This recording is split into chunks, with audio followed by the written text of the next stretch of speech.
मंच पे बैठे सभी मेरे साथी तथा इस सभागार में जो आए हुए हैं इस सभा में, उनको मेरा अभिवादन। अभी जो हम सुन रहे थे, देश में बहुत तरह की परेशानियां हैं और हम ये सुन रहे थे कि हम सबको मिलके लड़ाई लड़नी है। सवाल ये उठता है कि इतनी सारी विकृतियां एक साथ कैसे आ गईं? कोई बुनियादी कारण होगा। वो बुनियादी कारण जब तक हम हल नहीं करेंगे उसका, तो वो चलता रहेगा। तो हमें अपनी समझ बनानी है। अगर हमारी समझ कमज़ोर होगी तो हम उस दिशा में नहीं जा पाएंगे जिस दिशा में हमको जाना चाहिए। तो action requires consciousness and change of consciousness is very necessary. मतलब समझ बदलना, उसको समझना। अगर समझ नहीं है तो हम नहीं कर पाएंगे। अगर हमारा कंपास उत्तर की तरफ दिखाने की जगह पूरब की तरफ दिखा रहा है तो जितना भी हम चलेंगे उत्तर की दिशा में नहीं जा पाएंगे। तो इसलिए मेरा मानना है कि जो मैं कहना चाह रहा हूं वो काफ़ी विस्तृत है, व्यापक है, लेकिन उतना समय नहीं है आपके सामने वो बात रखने का।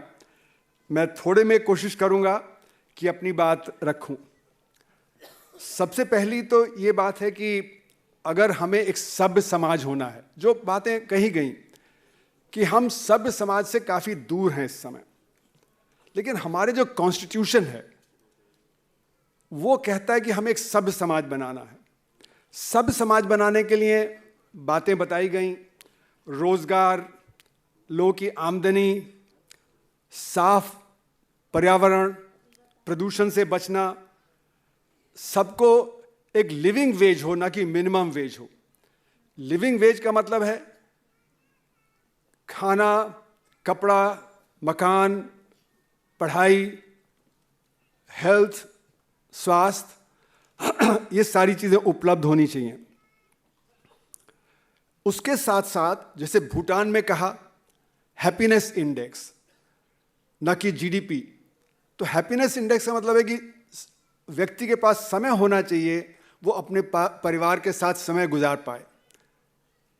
तो काम 8 घंटा, बाकी समय अपना, तब जाके खुशहाली बढ़ेगी। तो लेजर और एंटरटेनमेंट बहुत ज़रूरी है। लोग पिस रहे हैं, उनके पास कोई लेजर के लिए, एंटरटेनमेंट के लिए कोई टाइम नहीं है। तो ये जो एक हमें सब समाज बनाना है, उसके लिए हमें अपना जो डेवलपमेंट का पैराडाइम है उसको बदलना पड़ेगा। ये जो डेवलपमेंट का पैराडाइम है आज, जिसने हमें एक तरह से जकड़ लिया है, वो उस जकड़ में अगर हम पड़े रहेंगे तो बदलाव नहीं आएगा। तो हमको ये समझना पड़ेगा ये डेवलपमेंट पैराडाइम क्या है। आज अगर हम देखें तो बहुत समय पहले गांव अपने आप में सेल्फ सफिशिएंट होता था। करीब करीब ज़्यादातर चीज़ें गांव के अंदर ही उत्पादित होती थी। बाहर से बहुत कम चीज़ें आती थी, नमक हुआ, कुछ इस तरह की चीज़ें आ जाती थी बाहर से। आज गांव या शहर एक टापू नहीं है अपने आप में, उसका लिंक है सारी दुनिया से, सारे बड़े समाज से। तो जो हमारी समस्याएं हैं गांव में, जो हमारे शहरों में समस्याएं हैं, उसका जो लिंक है, जो बड़े पटल पे लिंक है, उसको हमें समझना पड़ेगा। आज अमेरिका में जो होता है उसका असर हमारे ऊपर पड़ता है। यूक्रेन में युद्ध हो रहा है, उसका असर हमारे ऊपर पड़ रहा है। गाजा में युद्ध हो रहा है, उसका असर हमारे ऊपर पड़ रहा है। हमारे बच्चे गांव से शहर की तरफ पलायन करते हैं क्योंकि गांव में परेशानियां हैं। तो इतना ज़्यादा लिंकेज जो है उसको हमें समझना पड़ेगा कि ये ऐसे में किस प्रकार से हमारी कॉन्शियसनेस बदले, जिससे कि बुनियादी जो बदलाव हम चाहते हैं एक सभ्य समाज बनाने के लिए, वो कैसे आए। आज अगर आप देखें तो काली अर्थव्यवस्था बड़ी तेजी से बढ़ती चली जा रही है। करप्शन बढ़ रहा है, गैर कानूनी काम बढ़ रहे हैं। उससे समाज टूटता है, उससे हमारी जो कॉन्शियसनेस है वो उल्टी दिशा में चल देती है। तो इसको भी हमें समझना पड़ेगा। फिर हमको टेक्नोलॉजी को समझना पड़ेगा। आज टेक्नोलॉजी बहुत असर कर रही है समाज पे। आप देखें तो किसानी में भी मशीनों का इस्तेमाल हो रहा है। ट्रैक्टर्स, हार्वेस्टर कंबाइन, थ्रेशर्स, आलू खोदने की मशीन, इस सब की वजह से कृषि में भी रोजगार पैदा नहीं हो रहा है, जिसको हम टेक्निकल भाषा में बोलते हैं एम्प्लॉयमेंट इलास्टिसिटी। ये कृषि में जीरो हो गई है सन 2000 के आसपास से। तो इसी ने कृषि में डिसगाइज्ड अनएम्प्लॉयमेंट बहुत है। मतलब लोग खेत में जाते हैं लेकिन वहां पे काम नहीं है, उस पर उत्पादकता नहीं है, और उत्पादकता नहीं होने से उनका कृषि में कंट्रीब्यूशन नहीं है। आप देखें बैंक, पहले सारे काम करने के लिए बैंक के अंदर शाखा में जाना पड़ता था। आज कंप्यूटर के जरिए पैसा ट्रांसफर हो जाता है, बैंक के अंदर जाने की जरूरत नहीं है। अगर आप चाहें तो एटीएम से पैसा निकाल लेते हैं, बैंक के अंदर जाने की जरूरत नहीं है। पासबुक भरवाना है तो कंप्यूटर पे आ जाती है, आपको बैंक में जाने की जरूरत नहीं है। तो अगर आप देखें तो पिछले 30 सालों में बैंकों का काम 1000 गुना बढ़ गया, लेकिन वहां जो स्टाफ है वो आधा हो गया। हम पहले खरीद फरोख्त करने के लिए बगल की दुकान में जाते थे, आज हम ई कॉमर्स से ऑर्डर करते हैं, खासकर शहरों में, गांव में कम है। तो ई कॉमर्स तो बहुत ज्यादा मैकेनाइज्ड है, वहां पे इतना रोजगार पैदा नहीं होगा। जो हम बगल की दुकान में जाते हैं वहां पे रोजगार पैदा होता है। तो हमारे देश में कृषि के बाद दूसरे नंबर पे जो रोजगार पैदा करता है वो है ट्रेड सेक्टर, जो आपका रिटेलर है, जो आपका होलसेलर है, वहां पे। तो अगर मैंने 2012 में एक लेख लिखा था, मैं मेक्सिको से जब लौटा, वहां देखा कि छोटी दुकानें हैं ही नहीं, सब बड़े बड़े मॉल्स, बड़ी बड़ी दुकानें, वॉलमार्ट, सीयर्स, रोबक, ये सारे जो वहां पे हैं, उनमें काम नहीं है। तो मैंने देखा कि वॉलमार्ट, भारत का जितना सेल परचेज होता है उसका 2/3 वॉलमार्ट करता है, और वॉलमार्ट में सिर्फ 2.5 मिलियन यानी 25 लाख लोग को रोजगार मिलता है।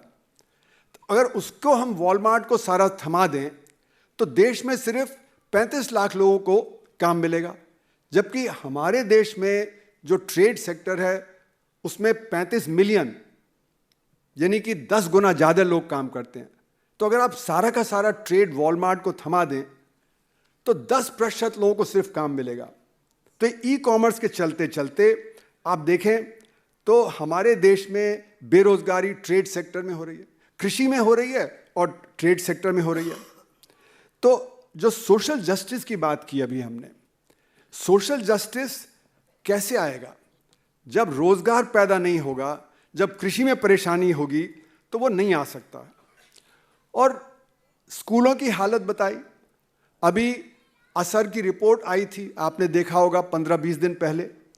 14 साल से 18 साल के जो बच्चे हैं वो दूसरी जमात की पढ़ाई लिखाई और गणित नहीं कर पाते, आधे 40% बच्चे, यानी कि वो आगे बढ़ नहीं सकते, वो ड्रॉप आउट कर जाएंगे, और ड्रॉप आउट कर जाने के बाद उनको जो काम मिलेगा वो कोई बहुत ही निम्न किस्म का काम मिलेगा, उनको कोई अच्छा काम नहीं मिलेगा, तो गरीबी चलती रहेगी।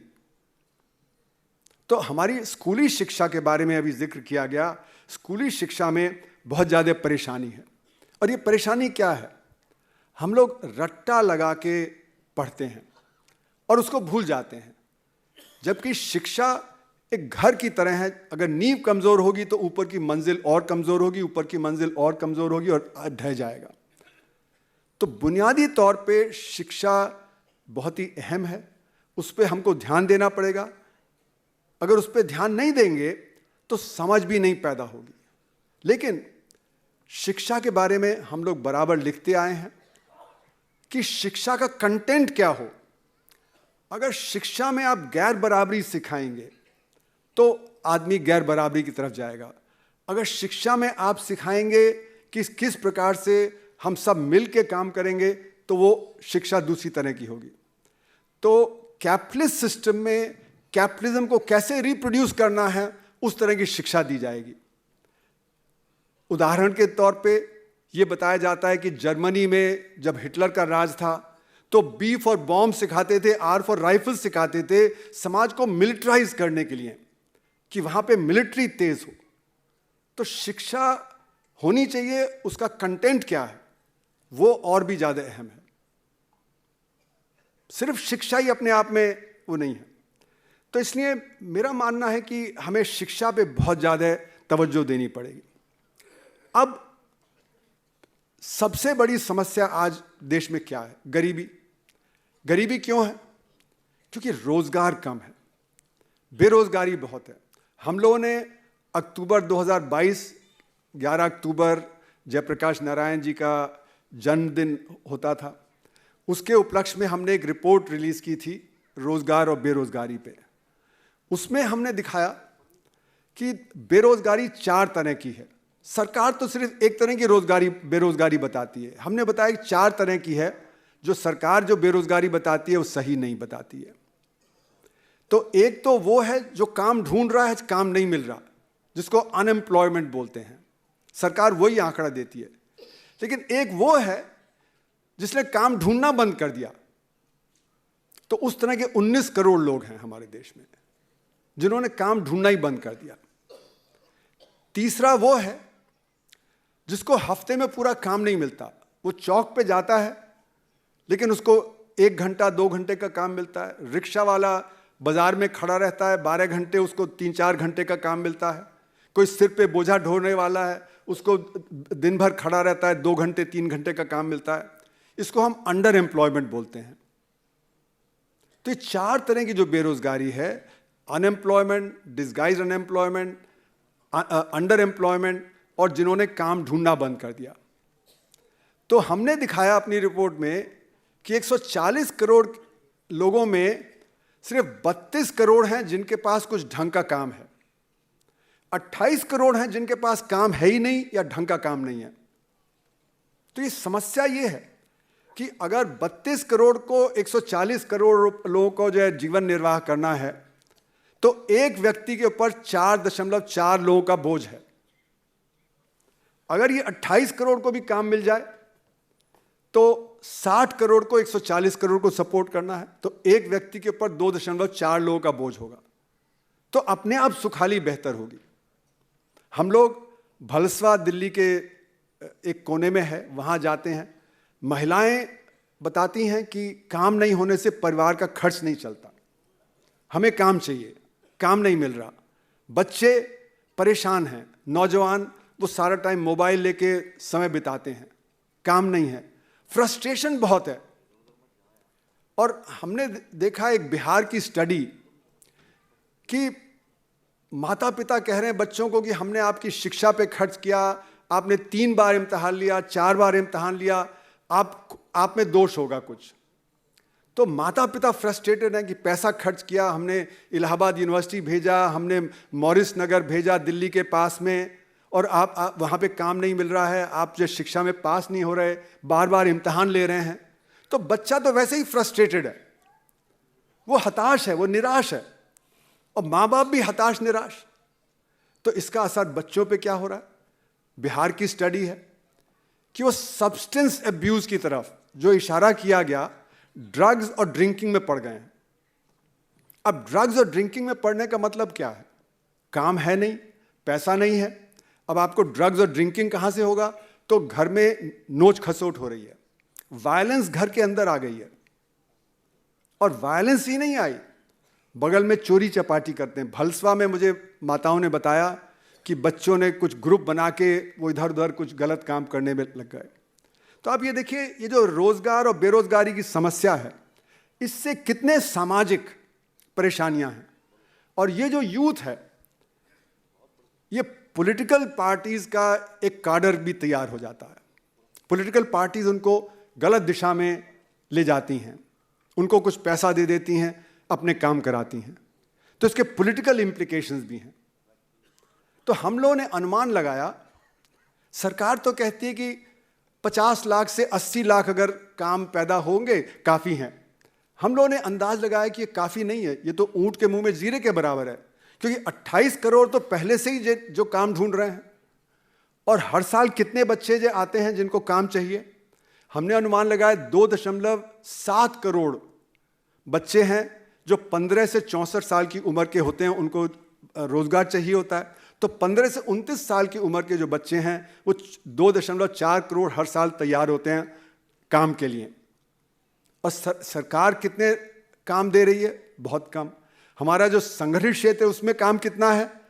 सिर्फ 5-10 लाख लोगों का। तो 2.4 करोड़ लोगों को कहाँ जाएंगे? वो असंगठित क्षेत्र में जाएंगे, उनको काम नहीं मिल रहा। तो हमारी समस्या ये है कि हमको कम से कम 5-7 करोड़ काम हर साल पैदा करने हैं। अगर उतने काम हम पैदा नहीं करेंगे तो ये 28 करोड़ का जो बैकलॉग है और हर साल जो 2.7 करोड़ जो बच्चे काम चाहते हैं उनको काम नहीं मिलने वाला है। तो इसलिए ये जो बेरोजगारी की समस्या है ये बहुत ही अहम समस्या है। इसके बारे में हमें ध्यान देना पड़ेगा कि रोजगार कैसे पैदा हो। अब रोजगार पैदा करने में हमें क्या करना पड़ेगा, ये सोचना पड़ेगा कि रोजगार आएगा कहाँ से, क्योंकि सरकारी नौकरी में रोजगार का समाधान नहीं है। हमारे अगर देखें तो 60 करोड़ में से सिर्फ 2 करोड़ हैं जो सरकारी नौकरियां हैं। अगर हम इसको दुगना भी कर दें, 4 करोड़ भी कर दें, तो अपने आप में समाधान नहीं निकलेगा। इसके लिए हमें देखना पड़ेगा कृषि की तरफ, और हमारा जो माइक्रो सेक्टर है, जो सूक्ष्म सेक्टर है, हमारा जो एमएसएमई सेक्टर जिसको कहते हैं माइक्रो, स्मॉल और मीडियम, इसमें 97.5% रोजगार आता है माइक्रो सेक्टर से। माइक्रो सेक्टर में 6 करोड़ यूनिट हैं, स्मॉल और मीडियम 6 लाख हैं, बड़े यूनिट 6000 हैं। पर बड़े यूनिट बहुत ही ज़्यादा मैकेनाइज्ड हैं, बहुत ही ज़्यादा ऑटोमेटेड हैं, और ये समस्या और तेज़ी से बढ़ने वाली है जिस प्रकार से आर्टिफिशियल इंटेलिजेंस चल रही है। आर्टिफिशियल इंटेलिजेंस के चलते हुए डॉक्टर के काम, इंजीनियर के काम, चार्टर्ड अकाउंटेंट के काम, ये सब भी खत्म होते चले जाएंगे। छोटे छोटे काम तो हो ही रहे हैं। कॉल सेंटर्स, बीपीओज बंद होने के कगार पे आ गई हैं अगले 2-3 साल में। तो इसलिए मेरा मानना है कि जो समस्या बहुत ही भारी है, और हमें जो काम पैदा करना है उसके लिए हमें कृषि की तरफ देखना पड़ेगा और माइक्रो सेक्टर की तरफ। यहीं पे काम निकल सकता है, जो बड़े लेवल पे जो हमें 5-6 करोड़ काम हर साल पैदा करना है। लेकिन सरकार की नीतियां क्या कर रही हैं? सरकार की नीतियां इन्हीं को खत्म कर रही हैं। कृषि को कॉर्पोरेटाइज करने की कोशिश है, और कॉर्पोरेट सेक्टर मैकेनाइज्ड होगा, और भी ज़्यादा मैकेनाइज्ड होगा, वहाँ पे और कम काम होगा, और माइक्रो सेक्टर जो है वो खत्म हो जाएगा। अभी माइक्रो सेक्टर में 1.7 व्यक्ति एवरेज में काम करता है। उसको आप ऑर्गेनाइज नहीं कर सकते, उसको आप फॉर्मलाइज नहीं कर सकते, उसको आप किल कर सकते हैं, उसको खत्म कर सकते हैं बस। और खत्म करेंगे तो बेरोजगारी की समस्या और ज़्यादा बढ़ जाएगी। तो हमारी सरकार की नीति क्या है आज? सरकार की नीति है जिसको मैं कहता हूं ट्विन प्रॉन्ग नीति। 2 सर्कल बना दिए हैं, एक तो कॉर्पोरेट सेक्टर का और एक गरीबों का। कॉर्पोरेट सेक्टर को कंसेशन देते चले जाइए। जैसे 2019 में कॉर्पोरेट टैक्स रेट काट दिया और 1.6 लाख करोड़ रुपए का प्रॉफिट बढ़ गया कॉर्पोरेट सेक्टर का। दूसरी तरफ गरीब को गरीब रखिए और उनको लाभार्थी बना दीजिए। उनको आप 5 किलो राशन दे दीजिए, उनको गैस दे दीजिए, अगले इलेक्शन में कुछ और दे दीजिए, तो 80 करोड़ का वोट लेते रहिए। और ये जो बड़े बड़े अडानी, अंबानी, ये जो बड़ी बड़ी कंपनियां हैं, सारे कॉर्पोरेट सेक्टर को वहां पे आप थमाते चले जाइए। तो जैसे कि हमने देखा कि बंबई का एयरपोर्ट किस प्रकार से दिया गया एक बड़े कॉर्पोरेट को। पहले इनकम टैक्स रेड हो गई, फिर एनफोर्समेंट डायरेक्टरेट की रेड हो गई, और फिर उन्होंने साहब ने बेच दिया। सीमेंट कंपनी अल्ट्राटेक, जो सबसे बड़ी सीमेंट की कंपनी है, वो खरीदने वाली थी होलसिम से 2 प्रॉफिटेबल कंपनियां। एग्रीमेंट हो गया, अगले दिन एग्रीमेंट तोड़ दिया और उसी बड़े कॉर्पोरेट को दे दिया।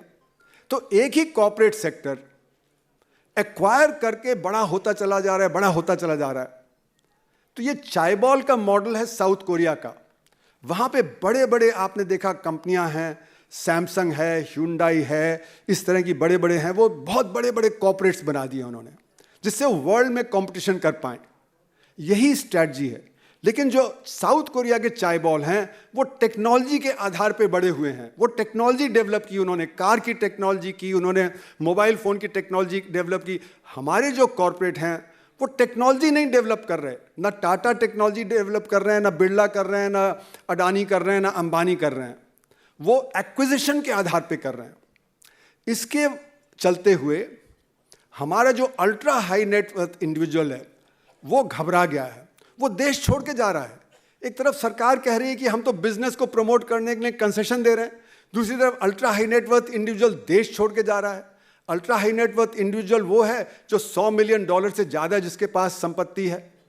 तो हमारे देश में 2.5 lakh ultra high net worth individuals थे, जिनमें से 2014 और 2019 के बीच में 23,000 लोग पलायन करके देश छोड़ के चले गए, और 2019 में 6,000 और 2022 में 7,500 और चले गए।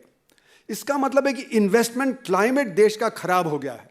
लोग इन्वेस्ट नहीं कर रहे, वो बाहर चले गए। इसलिए आपने देखा हमारे देश का इन्वेस्टमेंट सबसे ऊंचे स्तर पे 2012-13 में 36% पे था, और उसके बाद गिर के वो 30% पे आ गया। जब इन्वेस्टमेंट कम हो जाता है तो आपका ग्रोथ रेट कम हो जाता है, जब ग्रोथ रेट कम हो जाता है तो आपका रोजगार पैदा होना कम हो जाता है। तो ये जो नीति है, ट्विन स्ट्रैटेजी, एक तरफ एग्लोमरेट्स को बढ़ाइए और दूसरी तरफ गरीब को गरीब रखिए। गरीब को एक भिखारी बना दिया कि आप हाथ फैला के लेते जाइए। उनकी डिग्निटी से खिलवाड़ हो रहा है, और जब ये गैर बराबरी होती है तो रेट ऑफ ग्रोथ कम हो जाता है। अब सवाल उठता है कि इस प्रकार की नीति सरकार क्यों अपना रही है। वजह उसके हिस्टोरिकल है, इसीलिए हमें अगर समग्र दृष्टि बनानी है तो हिस्टोरिकल और ग्लोबल पर्सपेक्टिव को भी समझना पड़ेगा। आज ग्लोबल पर्सपेक्टिव में इंटरनेशनल फाइनेंस कैपिटल डोमिनेट करता है। वो वर्ल्ड बैंक, IMF, WTO इनके जरिए हर देश में पेनिट्रेट कर गया है, और उसके चलते हुए आपको नीतियां वो बनानी पड़ रही हैं जो वर्ल्ड बैंक, IMF की कंडीशनैलिटीज से आती हैं। तो हमारे देश में वर्ल्ड बैंक, IMF की कंडीशनैलिटीज 1991 से लागू हैं, पर लेकिन वर्ल्ड बैंक, IMF का दबाव हमारे ऊपर बराबर बना रहा। जब आपने देखा 1967 में सबसे बड़ा डिवैल्यूएशन देश में करना पड़ा। क्यों? क्योंकि हमारे पास खाने पीने की वस्तुओं की कमी थी, तो उन्होंने हमें स्क्वीज करके 57% डिवैल्यूएशन कराया 1967 में। उसके बाद 1980 में उन्होंने कंज्यूमरिज्म का दौर खुलवा दिया, क्योंकि 1980 में बहुत भयंकर अकाल पड़ा और उस समय हमारी बैलेंस ऑफ पेमेंट की समस्या आई। हम फिर IMF के पास गए तो उन्होंने कहा मार्केट को खोल दीजिए, आपका मार्केट बंद है इसलिए आपके यहाँ परेशानी है। तो आपको पता है कि 1982 में मारुति कार आ गई, कलर टेलीविज़न आ गया, जो तरह तरह के वाइट गुड्स आ गए, और इसीलिए 1980 के दशक में जो हमारा ऋण था, विदेशी ऋण जो $10 बिलियन था 1980 में, वो 1989 तक आते आते $93 बिलियन हो गया, और हम पे नहीं कर पा रहे थे अपना ऋण। उस पे जो इंटरेस्ट था वो नहीं पे कर पा रहे थे। तो फिर अर्थव्यवस्था में फिर परेशानी आई, और तब IMF, वर्ल्ड बैंक ने हमारी अर्थव्यवस्था पूरी तरह से खुलवा दी, अपनी और कंडीशनैलिटीज लगा दी। उसके चलते हुए गैर बराबरी और तेज हो गई, क्योंकि ये जो नई आर्थिक नीतियां हैं इनको मैं कहता हूं ये बाजारीकरण है।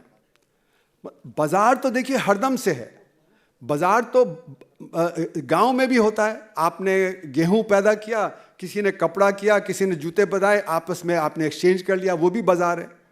लेकिन बाजारीकरण का मतलब है कि जितने भी प्रिंसिपल्स हैं बाजार के, वो घर के अंदर आ गए। तो बाजार के क्या प्रिंसिपल्स हैं? सबसे पहला है कि डॉलर वोट चलता है। डॉलर वोट का मतलब आपके पास $1 है तो 1 वोट है, आपके पास $1 लाख है तो 1 लाख वोट है। यानी कि यहां डेमोक्रेसी नहीं चलती, इससे डेमोक्रेसी कमजोर हो जाती है। डेमोक्रेसी का मतलब एक व्यक्ति एक वोट, पर अब तो कितने डॉलर? तो अमीर आदमी तो मर्सिडीज बेंज खरीद सकता है, गरीब आदमी के पास पैसा नहीं तो वो खाना नहीं खरीद सकता, वो अपने बच्चों को शिक्षा नहीं दे सकता। तो इसलिए जो डॉलर वोट है उसके चलते हुए डेमोक्रेसी कमजोर पड़ जाती है, और जो हाशिए पे खड़ा व्यक्ति है वो और हाशिए पे चला जाता है, क्योंकि जो उसकी जरूरत है वो तो बाजार में उत्पादित नहीं होगी, जो अमीरों की जरूरत है वो बाजार में उत्पादित होगी। कृषि में भी पहले हम जो गरीब आदमी की जो वस्तु है उत्पादन वो करते थे उत्पादन, लेकिन अब जो अमीरों को चाहिए उसका उत्पादन ज़्यादा होता है, तो गरीब आदमी एकदम हाशिए पे हो जाता है। और वो इंटरनेशनल पे भी है, क्योंकि एक अमेरिकन बराबर 30 भारतीयों के, क्योंकि उनकी प्रति व्यक्ति आय हमसे 30 गुना ज़्यादा है। तो इंटरनेशनल मार्केट में किसकी चलती है? उनकी चलती है, अमेरिका की और OECD कंट्रीज़ की, भारत की नहीं चलती है। तो इसलिए जो ये नीतियां हैं जो बाजारीकरण की, उसका गहरा असर पड़ा है हमारे ऊपर। हम सब इम्प्लिसिटली बाजारीकरण की नीतियों पे चल पड़े हैं। और इसमें एक जो चीज़ बहुत अहम है वो है कंज्यूमरिज्म।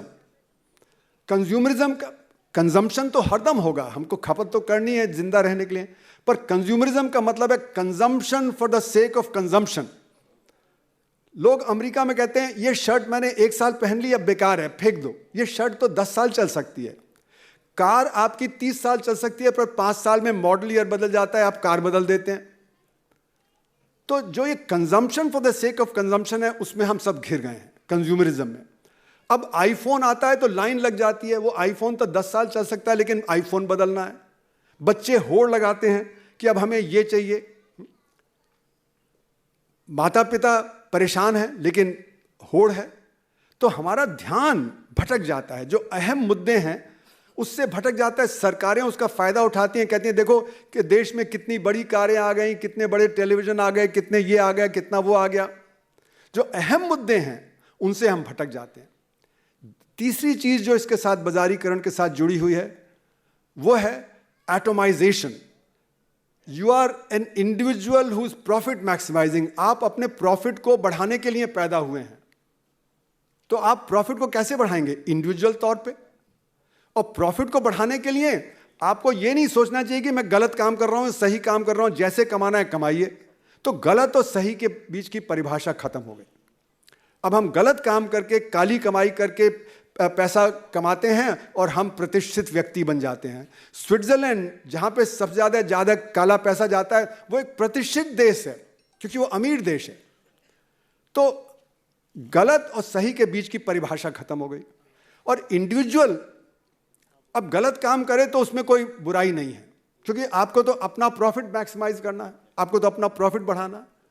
तो इसलिए आज सोशल जजमेंट करना मुश्किल हो गया है। और ये प्रॉफिट मैक्सिमाइजेशन कैसे होता है? अपनी गिल्ट को सप्रेस कर दीजिए। गिल्टी फील मत करिए। गलत काम कर रहे हैं तो आप ये मत सोचिए कि मैं गलत काम कर रहा हूं, क्योंकि अगर आप ये सोचने लगेंगे कि आप गलत काम कर रहे हैं तो आप फिर अपना जब प्रॉफिट नहीं बना सकते। तो प्रॉफिट बनाएं, चाहे जैसे मर्जी बनाएं।